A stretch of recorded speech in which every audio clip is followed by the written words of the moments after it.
Hi, everybody. Al Gattullo here. Of course, no podcast this week. We'll probably have one sometime next week. And, of course, we'll get you those details on sportsshouting.com, Sports Shouting Radio, the Al Gattullo podcast. Wanted to talk about the Giants a little bit and their problems with 2 games to go here in this NFL season. Will they get back to the playoffs? Will they repeat and be Super Bowl champions? At this point, it's anybody's guess. If I had to say right now they're going to make the playoffs and get to the Super Bowl, my answer would be no. Okay, I think they'll make the playoffs. I don't think they're going to go that far, and I don't think they're going to win the NFC East at this point. But let's break it down a little bit here with the Giants. 2 games to go. The division really out of their hands in terms of control, but they need to win out and, to get in to the playoffs here. They really, at this point, relying on help here, if they lose a game or 2 here, is not going to help them. They need to win these next 2 games. They're must-wins for the Giants against the Ravens and the Eagles. And look, this is a team that has got a lot of problems, okay? It started at the beginning of the season. We really didn't know the identity of this team. They were kind of up and down all year long. Last year, obviously, you can point to that barometer, that mark, when they played against the Jets, and then they just ran the table the rest of the way. But a little bit different this year in so much as the fact that the teams that they're playing a lot tougher. They should have really beaten the Cowboys on opening night. There were a couple of teams they should have beaten and didn't. You go out, you take care of a Saints team scoring over 50 points, and then you turn around and you play a Falcons team and get shut out 34-0, where you weren't in it from Jump Street.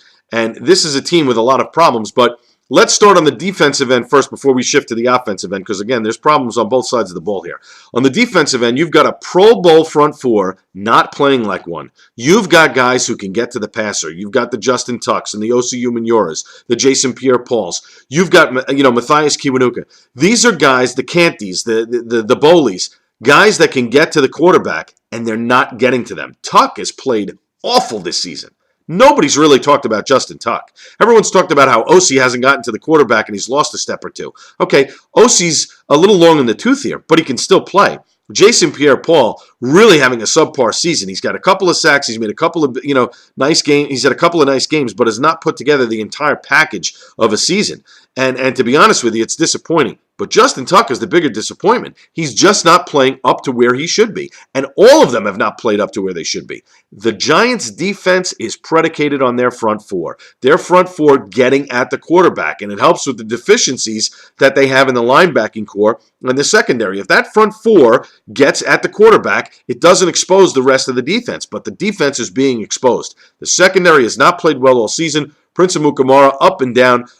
Corey Webster, Antrel Roll has played okay, but really not up to snuff. Stevie Brown has really been the only bright spot on this team, leading the team with interceptions, making some plays when he needs to, but the secondary has not played that well. And don't get me started with the linebackers. I mean, the Cantys and the Bowleys, they're just not getting things done. And Kiwanuka, kind of a hybrid. He coming in at linebacker, coming in at defensive line. There are a lot of problems with this defensive team. But I think they can improve. They have to start making plays. They make a few plays, they'll get their confidence back, they'll start rolling. This is not a question of like the Jets where they really don't have anybody outside of Mo Wilkerson and Darrelle Revis, and of course Revis done for the season, that makes plays. The Giants have guys who can make plays. They just simply need to make them. Keep it simple, stupid. It's an old mantra that we use a lot of times.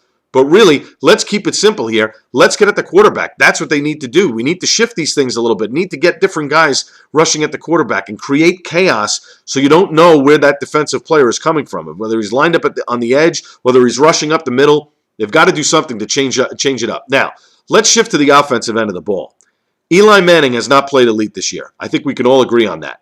He's an elite quarterback, but he has not played elite. He has made too many mistakes this season. Too many interceptions that we've seen come at the wrong time, and it goes back to that 07 year when they won the Super Bowl that year because he got lucky, Eli, in that final stretch of games, and they made that great run in the playoffs.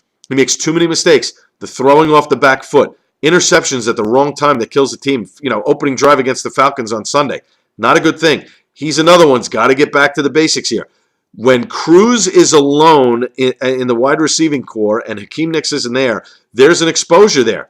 Guys are double-teaming Cruz, and he's not able to get to the ball. I think they're missing a tight end. Martellus Bennett has played okay, and he's made some good plays, but they're missing that Kevin Boss type who's catching it over the middle.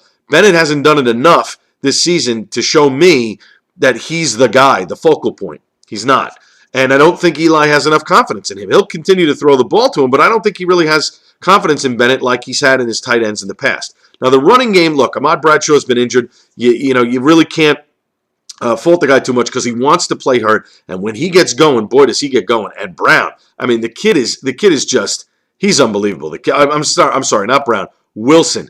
Wilson's got wheels, folks. This kid is fast. I agree with Tom Coughlin. You've got to keep him returning kicks. The guy has got speed. He can create things. He can do stuff that nobody else can do. And boy, he showed it against the Saints, and he's done it, numerous times this season. I think he's out of the doghouse in terms of the fumbling, and he's a nice tandem between him and Bradshaw running the ball. I'm not so concerned about running back as I am concerned with Eli.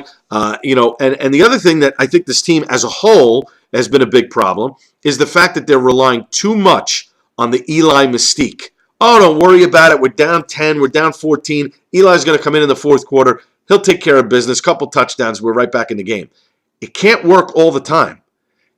He's made some great plays. He's made some great, moves and in the fourth quarter where you feel confident enough that he's going to win a game, but you can't keep going to the well all that often and expect to win that game. They need to do what they did against the Saints. Jump out to a lead, a little back and forth, this and that or whatever, but then all of a sudden you pull away and you just keep going and you keep scoring points. That's what this team needs. Now, 2 tough games coming up. The Ravens are a tough team even without Ray Lewis. They're going to play them tough. Okay, that's a game must win. And of course, obviously against the Eagles must win, and the Eagles are going to play them tough. The Eagles are playing for pride at this point. They're not so much playing for Andy Reid's job because I think Andy Reid is done. But these are two teams you just cannot fall asleep on